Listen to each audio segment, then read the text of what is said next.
Hai, halo, jumpa lagi dengan Ibu. Masih di pembelajaran sejarah. Di pertemuan ini kita akan membahas corak kehidupan masyarakat praaksara. Di mana sebelumnya kita telah membahas asal-usul nenek moyang bangsa Indonesia dan juga kita telah membahas tentang bagaimana teori-teori yang mendukung bahwa nenek moyang bangsa Indonesia berasal dari Yunan, dari Taiwan, dari Afrika. Bahkan ada yang mengatakan bahwa manusia di Indonesia adalah berasal dari Indonesia itu sendiri atau yang disebut dengan teori Nusantara. Oke, kita akan membahas selanjutnya bagaimana kehidupan masyarakat atau manusia purba. Seperti itu. Corak kehidupan. Untuk mengetahui bagaimana corak kehidupan masyarakat praaksara, kita akan membahas tentang pola hunian, tempat tinggal, dan bagaimana mendapatkan makanan. Oke, pola hunian. Pola hunian manusia purba paling awal dengan melakukan pola hunian yang masih berpindah-pindah atau yang disebut dengan nomaden atau tidak menetap.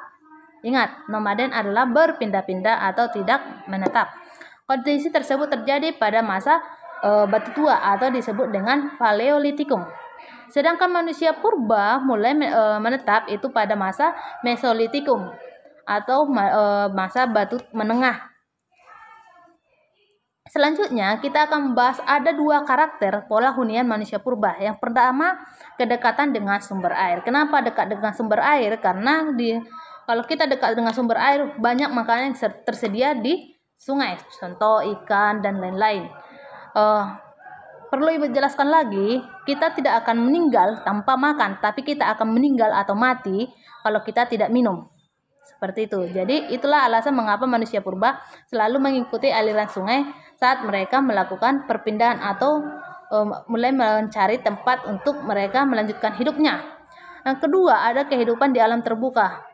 Manusia purba belum yang mengenal yang namanya rumah. Mereka masih tinggal di tempat di gua-gua yang ada disediakan alam. Mereka belum tahu yang namanya membuat gua, tapi ketika ada lubang tanah yang besar, mereka akan menetap tinggal di sana.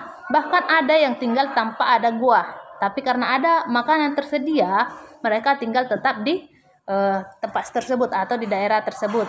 Selanjutnya kita akan membahas dari berburu, meramu sampai bercocok tanam. Pada permulaan kehidupan manusia untuk memenuhi kebutuhannya, yakni dengan cara ada yang berburu, itu zaman yang paling pertama, ada meramu zaman kedua, dan bercocok tanam. Mereka sudah bisa mengolah atau yang disebut dengan bahasa Inggris atau bahasa lain dari food gathering, mengumpulkan makanan menjadi food producing, bisa mengolah makanan sendiri. Tetapi sebelum kita membahas ke sana, kita akan membahas tentang sistem kepercayaan. Sistem kepercayaan, nenek moyang kita juga sudah mengenal yang namanya sistem kepercayaan, tetapi bukan seperti yang kita kenal sekarang. Ada agama Kristen, Islam, Hindu, Buddha, Konghucu, dan Katolik. Tetapi mereka yang mengenal yang namanya yang disebut kepercayaan terhadap roh nenek moyang, terhadap benda-benda tertentu memiliki kekuatan, dan terhadap binatang-binatang tertentu. Oke, kita bahas. Ada yang namanya animisme. Animisme merupakan kepercayaan kepada roh nenek moyang atau roh kepada orang yang meninggal dan rohnya ini masih tetap tinggal bersama kita. Di ini suku Batak masih ada. Ibu tekankan di suku Batak masih ada. Kenapa Ibu katakan? Karena kalau kita lihat, kadang sebelum kita orang Batak tertentu melakukan acara, mereka pasti mengasihkan makanan untuk opung kita, padahal opung itu sudah meninggal. Jadi itu menunjukkan bahwa orang Batak masih ada kepercayaan animisme. Mereka masih percaya bahwa roh nenek moyang sudah meninggal masih tinggal bersama orang Batak tersebut atau bersama kita, seperti itu.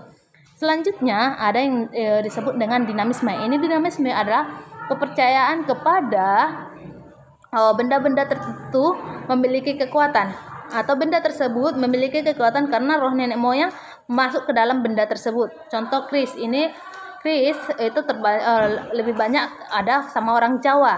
Ada juga percaya kepada pohon-pohon besar atau memberikan persembahan sesajen kepada pohon besar. Mungkin kalian pernah melihatnya atau pernah mendengarnya atau pernah menonton film atau di TV hal yang seperti itu.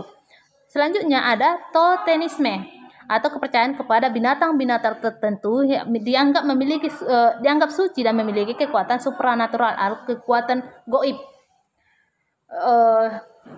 Itu seperti singa, ular, harimau, dan lain-lain. Kalau di agama Hindu, dia ada dianggap yang suci dan tidak bisa dikonsumsi dagingnya itu ada gajah dan sapi. Ini dianggap suci sehingga orang-orang yang beragama Hindu mereka tidak akan mengkonsumsi daging tersebut seperti itu.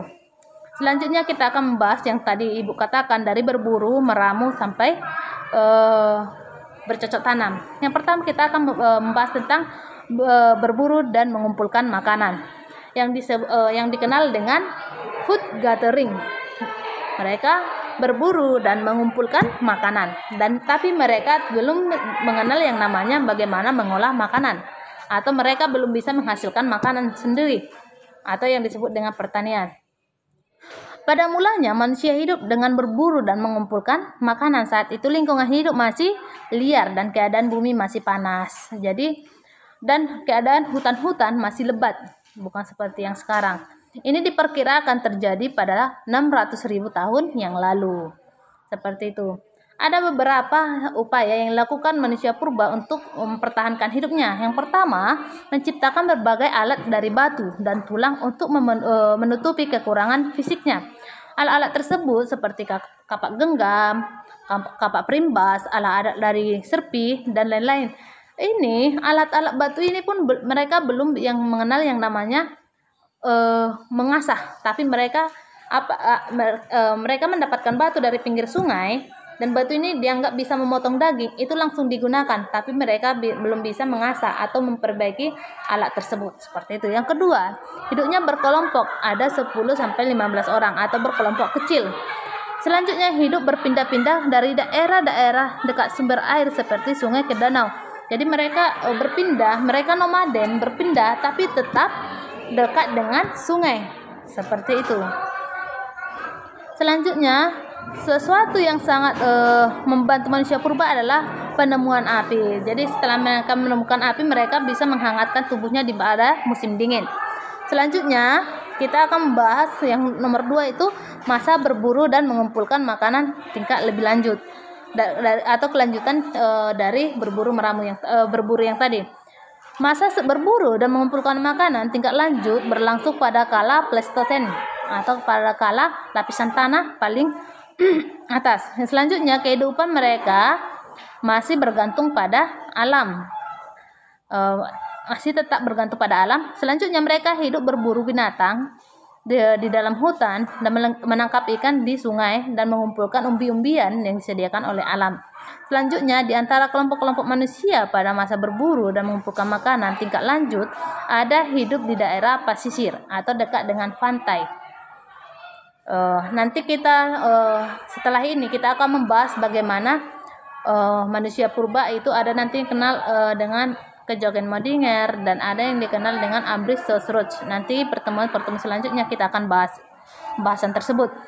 Ketika manusia sudah mampu menghasilkan makanan yang cukup banyak, mereka mulai lebih lama mendiami sebuah tempat. Mereka sudah mulai semi nomaden. Selanjutnya ada masa bercocok tanam. Kehidupan manusia purba pada masa bercocok tanam kadang lebih dikenal dengan bahasa Inggris, yaitu food producing, atau bisa mengolah makanan sendiri atau bisa menghasilkan makanan sendiri.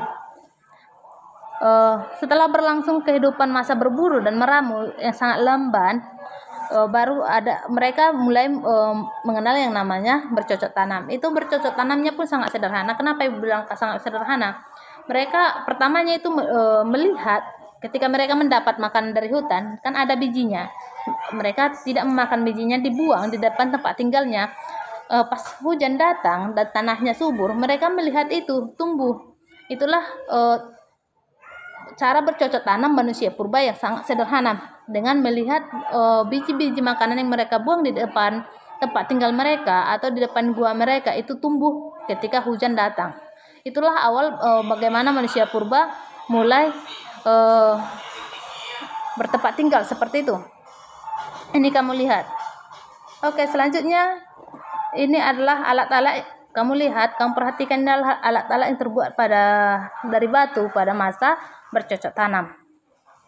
Selanjutnya ada masa perundagian. Masa perundagian ini adalah masa di mana manusia purba sudah mulai mengenal yang namanya pengolahan logam atau mulai mengenal pembuatan parang, tombak dan lain-lain seperti itu. Tetapi tidak semua manusia purba pada saat itu bisa menggunakan atau mengolah bahan logam karena bahan logam persediaannya yang sangat sederhana. Tetapi diperkirakan pada masa pendakian ini sudah ada manusia purba sudah melakukan atau manusia pada masyarakat pada saat itu sudah melakukan hubungan dagang dengan orang-orang luar atau tidak orang-orang dalam saja. Kenapa dikatakan seperti itu? Karena ketersediaan logam di Indonesia pada saat itu tidak cukup, tetapi sudah banyak yang memperoleh logam tersebut. Itu para ahli mengatakan bahwa pada saat itu manusia purba telah melakukan hubungan dagang atau barter, karena dulu belum mengenal namanya money atau duit. Jadi mereka barter dari barang, bertukar barang dengan barang atau bertukar makanan dengan makanan seperti itu. Jadi sudah ada perdagangan yang sangat sederhana. Itu diperkirakan oleh para ahli karena dilihat dari sumber logam yang digunakan. Tidak semua menggunakan logam, tetapi sudah lumayan banyak. Tetapi mereka tidak meninggalkan alat-alat yang terbuat dari batu seperti itu. Oke, sampai di sini Ibu jelaskan. Ibu harap kalian mengerti. Kalaupun kurang dipahami atau kurang dimengerti, bisa berdiskusi, tanyakan Ibu. Okay, see you. Goodbye.